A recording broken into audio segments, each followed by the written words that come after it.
Elias Vance had learned to become invisible. It was not a difficult thing to do. He was human after all, in a galaxy filled with species who had conquered stars while humanity was still learning to make fire. Being human meant being small, being forgettable, being nothing. He worked as a junior aides for Earth's diplomatic mission on Concord Station. The station was massive, a city floating in space where 100 different species came together to talk, to argue, to make deals that decided the fate of worlds. Elias had been there for 3 years. In that time he had attended over 2,000 meetings. He had shaken hands with admirals and ambassadors. He had smiled at jokes made at humanity's expense, and nobody remembered his name. This suited Elias perfectly. The Vorthani were the worst. They were tall creatures nearly 3 m high, with skin like polished stone and eyes that glowed with inner fire. They had ruled their corner of the galaxy for 10,000 years. Their fleets were legendary. Their warriors were feared, and their diplomats treated humans the way humans might treat insects. The human is speaking, Ambassador Thesra said. During one council meeting, his voice was like grinding rocks. How amusing. Does it wish to share recipes for cooked grain? I hear their species is quite good at agriculture. The chamber laughed. Representatives from a dozen species found this very funny. Elias smiled politely. He closed his data pad. He sat back down. Inside he felt nothing. He had stopped feeling anger long ago. Anger was useless. Anger made you loud. Elias had learned that quiet people heard things that loud people missed. So he listened. He listened when Vorthani officers bragged about their new weapons during diplomatic dinners. He listened when their engineers complained about supply problems in the hallways. He listened when their admirals argued about fleet positions, thinking no one important was nearby. Elias was never important, so Elias was always nearby. He learned their language first, then their customs, then their politics. He discovered that Supreme Admiral Thesra, the most powerful military leader in the hegemony, hated his own government. He learned that Thesra believed the Vorthani had grown weak and soft. He learned that Thesrach dreamed of conquest, of glory, of returning his people to their ancient warrior ways.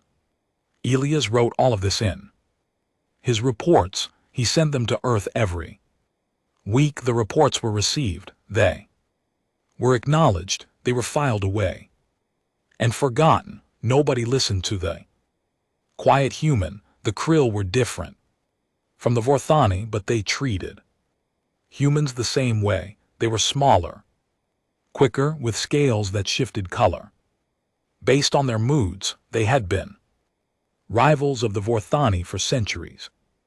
They should have been natural allies for humanity, but when Elias tried to warn them about Vorthani fleet movements, the Carol ambassador simply laughed. Little human, he said, his scales turning the orange color of amusement. You worry too much. The Vorthani would never risk open war. They know we would destroy them. With respect, Elias said. Carefully. The intelligence suggests. Intelligent. The ambassador's scales shifted to yellow, the color of disbelief. What would humans know about intelligence? Your species has been in space for 200 years. We have been sailing the stars for 20,000. Go back to your little corner of the galaxy, human. Let the adults handle important matters. Elias smiled politely. He thanked the ambassador for his time. He left. That night he opened a communication channel that did not officially exist. They won't listen, he said into the darkness of his quarters. None of them will listen. Voice came back, distorted and anonymous. Did you expect them to?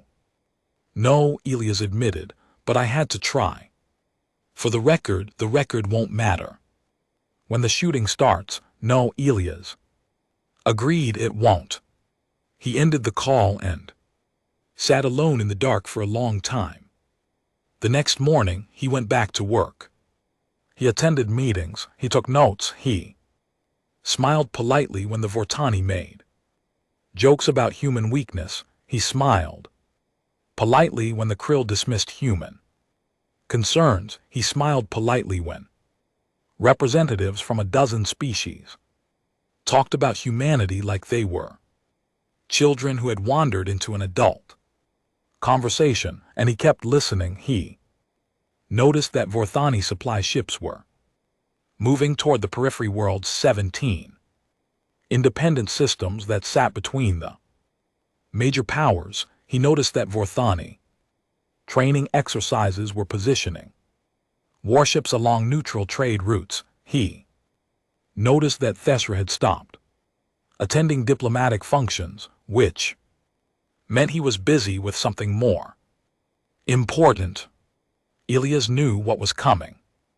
He had known for months. He filed one final report to Earth. This one was different from the others. It contained everything he had learned, everything he had observed, everything he had pieced together from 3 years of being invisible. It also contained a request. The response came 2 days later. It was short, it was coded, and it changed everything. Request approved. Assets are yours to command. Good hunting, Elias. Read the message 3 times, then he deleted it. He went to the next council meeting. He sat in his usual seat. He took his usual notes when Ambassador Thesra made another joke about human cooking. Elias laughed along with everyone else, but this time his smile was real. The Vorthani had spent 3 years ignoring the quiet human in the corner. They had never wondered what he was doing. They had never asked what he was thinking. They had never considered that someone so small could be dangerous. They would learn. They would all learn. But not today. Today, Elias would be patient. Today, Elias would be quiet. Today, Elias would smile and nod and take his notes like the harmless little human everyone believed him to be. The storm was coming, but storms could wait. Elias Vance had learned many things during his time on Concord Station. But the most important lesson was this. The galaxy did not fear humans because the galaxy did not see humans, and there was nothing more dangerous than an enemy you could not see. The Vorani came without warning. 800 warships translated into the periphery in a single wave. They appeared like angry stars, their weapons already hot, their crews hungry for battle. There was no declaration of war. There was no ultimatum. There was only fire and death and the screaming of millions. Thesra had planned his invasion well. The first targets were communication stations. Without them, the periphery worlds could not call for help. The second targets were defense platforms. Without them, the periphery worlds could not fight back. The third targets were everything else. 17 worlds, 72 hours. It was the fastest conquest in galactic history. The galactic conquered responded exactly as Elias had predicted. They held emergency meetings. They gave angry speeches. They condemned the invasion with the strongest possible language, and then they did nothing. The Krello refused to intervene. They had old grudges with the periphery worlds, disputes over mining rights and trade, roots that stretched back centuries. Why should Kel soldiers die for people who had cheated them, the Theshan. Combine declared strategic neutrality. This was a polite way of saying they were afraid. The Vorthani fleet was enormous. The Theshans did not want to be next. The Orvathi syndicate saw opportunity. War meant chaos. Chaos meant profit. Their merchants were already selling weapons to both sides. And Earth sent humanitarian aid. Earth made diplomatic protests. Earth pulled its few ships back to defend the home system. On the surface, humanity looked weak, afraid, exactly as expected, but Elias Vance was no longer on Concord Station. He had disappeared 3 days before the invasion began. His quarters were empty, his files were deleted. The few people who remember him assumed he had been recalled to Earth. Nobody thought about him twice. This was a mistake. The first sign of trouble came on the 4th day of the invasion. A Vorthani supply depot exploded. The official report blamed faulty equipment. The depot held enough fuel to power a dreadnought for a year. It was gone in seconds. On the 5th day, navigation beacons in 3 systems began broadcasting wrong coordinates.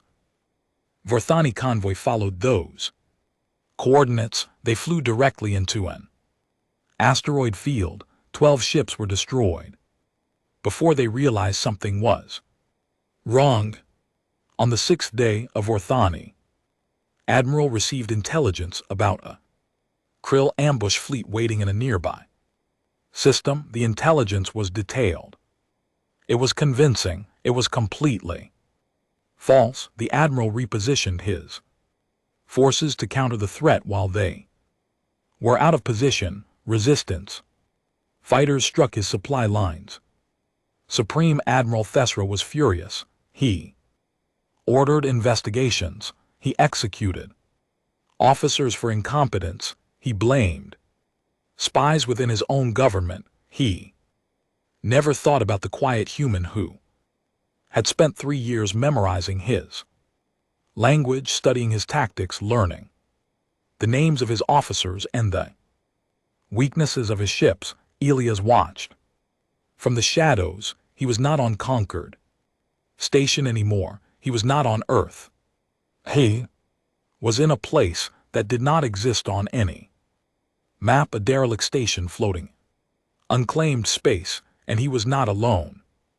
The convoy diversion worked, said a voice behind him. It belonged to Kira Thesson, a Theshan engineer who had spent 20 years being denied promotion because her family had low social standing. She had designed half the navigation systems that the Vorthani now relied upon. She knew exactly how to break them. The Admiral is repositioning his Eastern Fleet, said another voice. This one belonged to Vin, a Krellel defector who had tried for years to warn his government about Vorthani aggression. They had called him paranoid. They had called him a warmonger. They had stripped him of his rank and sent him away in disgrace. Now he fed his former enemies false intelligence, and they believed every word. And the supply depot, Elias asked. Gone. This voice belonged to Malith, an Orvathi data trader who had been cheated by Thesra's family in a business deal years ago. The Orvathi never forgot a debt, and they never forgave a betrayal. Malith had been waiting for this moment for a very long time. They called themselves the Quiet Ones. They had no fleet. They had no army. They had no official existence. What they had was something better. They had access. Kira could reach navigation systems. Ven could reach military networks. Malith could reach financial records and supply chains. And Elias could reach everything else. 3 years of being invisible had given him connections throughout the galaxy. disgruntled officers who wanted revenge, overlooked technicians who wanted respect, forgotten analysts who wanted to matter. The galaxy was full of quiet people. Elias had found them all. Thesra is getting frustrated, Ren reported, studying the intercepted communications on his screen. He thinks there are traitors in his high command. Good, Elias said, let him chase ghosts. While he is looking inward, we will keep striking from the outside. He will figure it out eventually, Kira warned. Yes, Elias agreed, but not before we are ready. He pulled up a holographic map of the galaxy. The Vorthani fleet was marked in red. Earth's territory was marked in blue. The distance between them looked vast. It looked safe. It was neither. Thesrach wants to be a legend, Elias said quietly. He conquered the periphery in 3 days. But that is not enough for him. He wants to be remembered forever. He wants to do something no Vorthani has ever done. Earth, Ven said, understanding. Earth. Elias confirmed. He's going to attack humanity. He is going to try to destroy us before we become a threat. Can we stop him? Melith asked. Elias smiled. It was not a pleasant smile. It was the smile of someone who had been planning for this moment for a very long time. No, he said, we are not going to stop him. We are going to let him come. We are going to make him think that victory is certain, that humanity is weak, that one quick strike will end us forever. And then Kira asked. Elias turned back to the map. He looked at Earth, that small blue dot so far from the center of galactic power.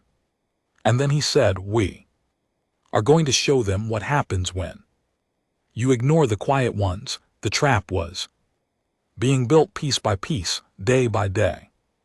And Thesra, in all his arrogance, was walking right into it. The information reached Supreme Admiral Thesra on a cold morning, delivered by his most trusted spy. Earth was vulnerable. The reports were detailed. Humanity's fleet was small, barely 300 ships. Most were outdated, built with technology that other species had abandoned centuries ago. Their defense stations were spread thin, concentrated around Earth and a few colony worlds. Their military budget was a joke compared to real powers. One decisive strike would end the human threat forever. Thesra read the reports 3 times. Each time his stone-like face grew more satisfied.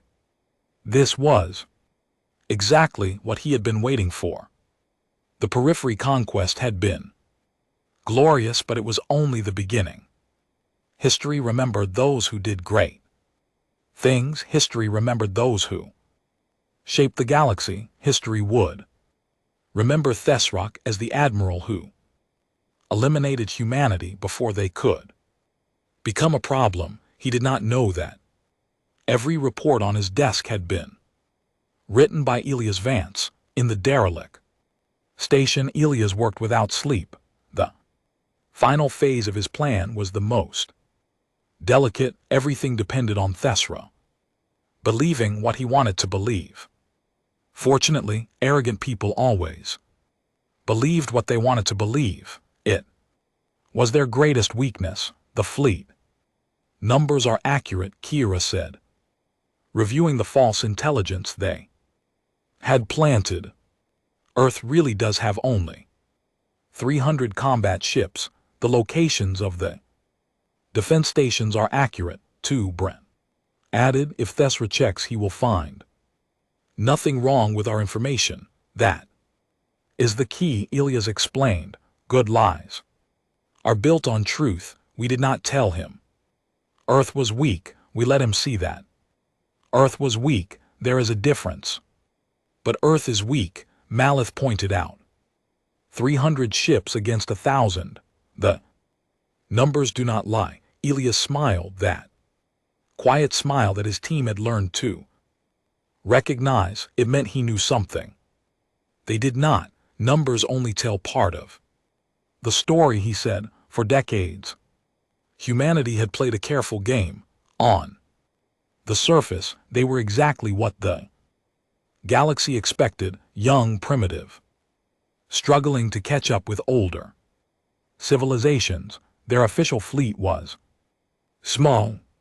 Their official military budget was modest. Their official technology was generations behind, but humans had learned long ago that survival sometimes meant hiding your true strength deep in the asteroid belts of Sol. Hidden facilities had been building ships for 50 years, not exploration vessels, not cargo haulers, warships, ships designed by a species that had spent its entire history fighting wars against itself.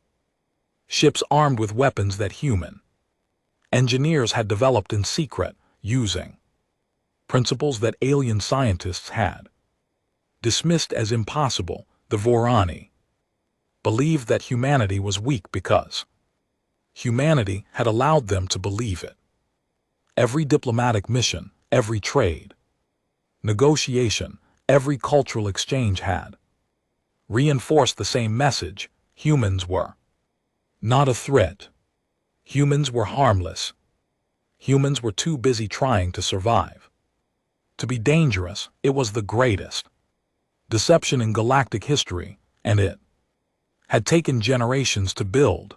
The ships are only part of the plan, Elias continued. Thess could still win with superior numbers, even against our hidden fleet. That is why we need something else. He pulled up a schematic on the main display. It showed the internal architecture of a Vorthani dreadnought, every system labeled in precise detail. For 3 years I watched Vorthani engineers maintain their ships.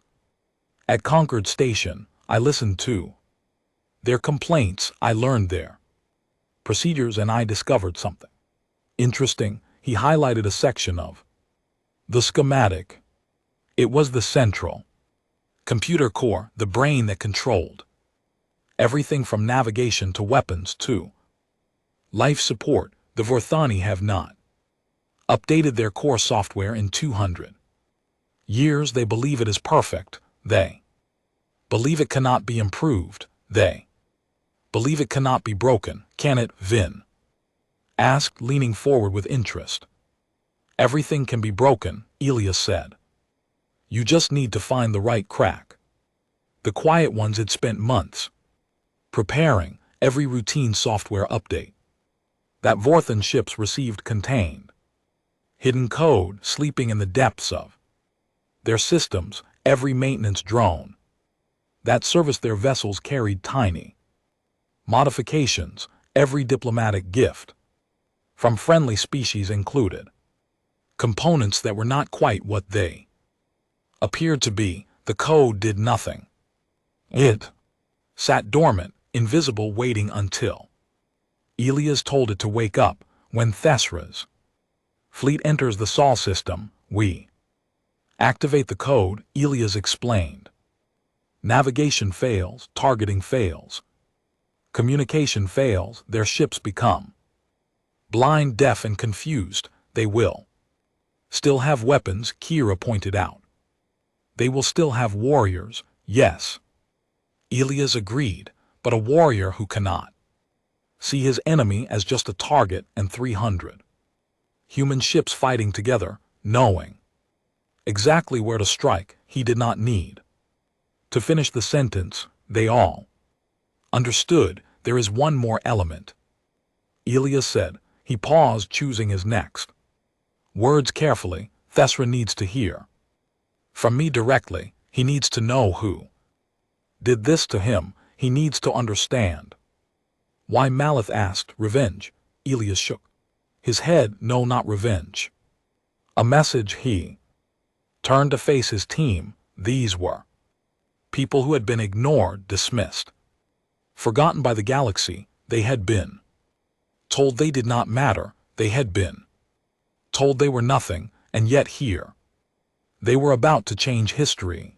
The galaxy believes that power comes from fleets and armies, Elias said. They believe that the loud ones, the proud ones, the ones who beat their chests and roar their strength, they believe those are the ones to fear. They are wrong. He thought about every insult he had endured, every laugh at humanity's expense, every time someone had looked through him like he was not there. The quiet ones hear everything. The quiet ones learn everything. The quiet ones are everywhere, in every system, in every government, in every species.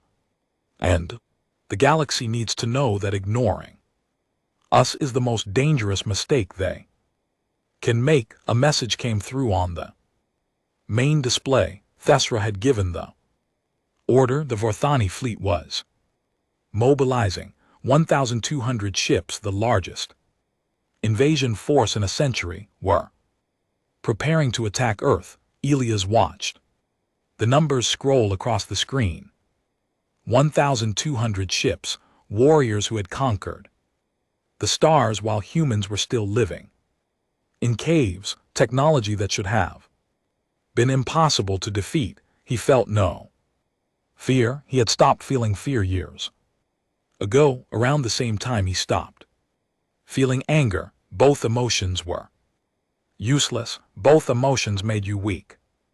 What Elias felt was patience, the same patience that had carried him through 3 years of humiliation, the same patience that had built this network, piece by piece, person by person, the same patience that humans had cultivated for generations, hiding their strength, waiting for the right moment. The moment was almost here. Send the final signal. Elias said, tell Earth to prepare. Vorthani are coming. He looked at the map one last time. The red markers of the Vorthani fleet were beginning to move, a tide of destruction sweeping toward humanity's home. Let them come. Elias whispered, we are ready. The Vorthani fleet arrived in Saul like a storm of iron and fire. 1,200 warships translated into human space, their weapons already charged, their crews ready for glory. Supreme Admiral Thesra stood on the bridge of his flagship, the Eternal Dominion, and smiled as Earth appeared on his viewscreen. Such a small world, such a fragile species. This would be easier than the periphery. Begin the assault, Thesra commanded. His voice echoed across every ship in the fleet. Let nothing survive. The Vorani surged forward, and then everything went wrong. The first sign was the navigation displays. Numbers began to flicker, coordinates shifting randomly across screens. Officers shouted in confusion. Where was the enemy fleet? The sensors showed contacts everywhere, then nowhere, then everywhere again. What is happening? Thesra demanded. Before anyone could answer, the targeting systems failed. Weapons that had been locked onto human defense stations suddenly pointed at empty space. Gunners tried to correct, but their computers refused to respond. Then the communications died. The Eternal Dominion went silent. Thesrak could see his fleet through the viewports. 1,200 ships spread across millions of kilometers of space, but he could not reach them. No orders, no coordination, no control. In the chaos, 3 Vorthani dreadnoughts collided.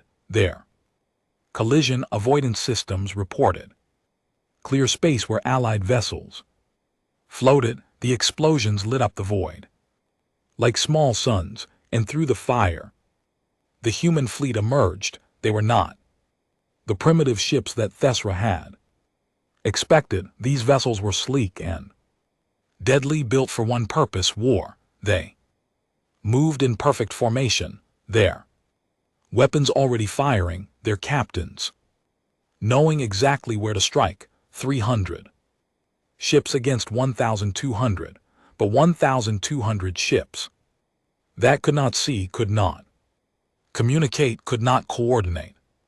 They were not an army anymore. They were targets. Thesrock watched in horror as his fleet began to die. A voice crackled through his command channel. It should have been impossible. The communications were dead. Nothing should have been able to reach him, but somehow someone had found a way. Good morning, Supreme Admiral. These recognized the voice. It took him a moment. He had heard it so rarely and never paid attention when he did, but yes, he knew this voice. The human, he whispered. The attaché Elias Vance. The voice confirmed. I am glad you remember me. Most people do not. That has always been my greatest advantage. How the demanded. How is this possible? You laughed at me once, Elias said calmly. You asked if I wanted to share recipes for cooked grain. Do you remember that? Thesrock remembered. It had been a good joke. Everyone had laughed. Here is something else that humans learned from cooking, Admiral. Patience. We learned to plant seeds and wait for them to grow. We learned to let things simmer until they were ready. We learned that the best meals take time. Outside, the battle raged. Human ships cut through the confused Vorthani fleet like predators through wounded prey. Without coordination, the Vorthani could not mount a defense. Without targeting, they could not fight back. Without communication, they could not retreat. 3 years, Elias continued. I spent 3 years on Concord Station, listening, learning, building a network of people like me, people who had been ignored, dismissed, forgotten. We are everywhere, Admiral. In every species, in every government, in every fleet. You never noticed us because you never thought we mattered. Thesrock slammed his fist against his command console. You cannot defeat us, even without our systems. We are warriors. We will fight. Yes, Elias agreed. You will fight and you will die because there is something you do not understand about humans, Admiral, something that none of you have ever understood. On the view screen, a Vorthani battle cruiser exploded as human missiles found its reactor core. Then another, then another. We are not the young species you think we are. We did not climb out of the caves yesterday. We have been fighting wars for 10,000 years against each other. We learned things in those wars. We learned how to kill. We learned how to survive. And we learned the most important lesson of all. What lesson? Thus asked through clenched teeth. That the enemy you underestimate is the enemy who destroys you. The eternal dominion shuddered as something struck its shields. Human ships were closing in, now sensing weakness, moving for the kill. Your fleet is finished, Elias said. You can surrender and save your remaining crews, or you can die with them. The choice is yours. Thesrock looked at his tactical display, useless, corrupted, showing nothing but chaos. He looked at his officers, confused, afraid, unable to help. He looked out the viewport at his fleet, burning, scattered, broken beyond repair. For the first time in his long life, Thesrock felt something he had never felt before. Defeat. How many ships do you have? He asked quietly. Your real fleet. How many? 300, Elias answered. The same 300 that your intelligence reported. The same 300 that you dismissed as insignificant. Impossible. 300 ships could not do this. 300 ships with accurate information could. 300 ships whose crews knew exactly where to strike could, 300 ships. Fighting an enemy that could not fight. Back could, the Eternal Dominion shook. Again, warnings flashed across every console, hull breaches, system failures. Reactor instability, you beat us with. Information the realized, not weapons. Information is the greatest weapon, Elias said, and the quiet ones always have the best information. Because we listen, because we watch, because we remember everything, a human destroyer appeared directly ahead of the Eternal Dominion. Its weapons locked. Onto the bridge, Thesra could see its name painted on the hull, silent. Victory, last chance, Admiral Elias said, surrender and your crews live. Your pride is not worth their lives. Thesra closed his eyes, he thought about glory, he thought about legend, he thought about being remembered forever. Then he thought about the thousands of warriors under his command who would die because he had ignored a quiet human in a diplomatic meeting. I surrender, he said. The words tasted like ash in his mouth. A wise choice, Elias replied. Drop your shields and prepare to be boarded. And Admiral, remember this day. Remember what happens when you ignore the quiet ones, because we will always be watching, we will always be listening, and we will always be ready. The channel went dead. Supreme Admiral Thesra, the undying conqueror of the periphery, the greatest military mind of his generation, stood alone on his broken bridge and watched as human ships surrounded his flagship. The battle was over. The Vorthani had come with 1,200 ships to destroy humanity. 6 hours later, only 200 remained functional. The rest were destroyed, captured, or drifting dead in the void, and somewhere out there a quiet human was already planning what came next. 1 year had passed since the Battle of Sol.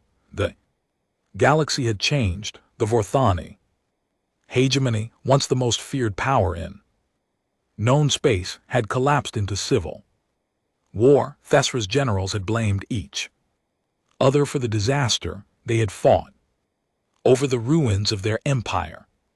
They had torn each other apart while the rest of the galaxy watched. Thesrach himself was dead. His own officers had executed him 3 months after the defeat.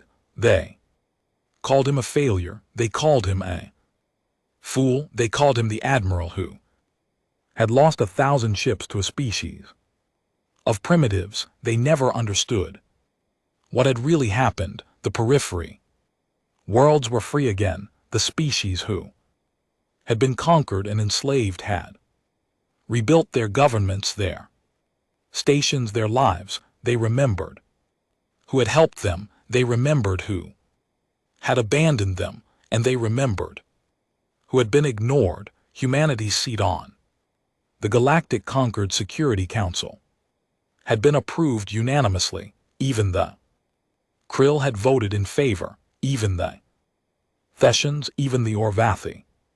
Nobody wanted to be on the wrong side of the species that had humiliated the Vorthani. Elias Vance attended the ceremony. He stood in the back of the great chamber, watching as Earth's new ambassador gave speeches about peace and cooperation and shared futures.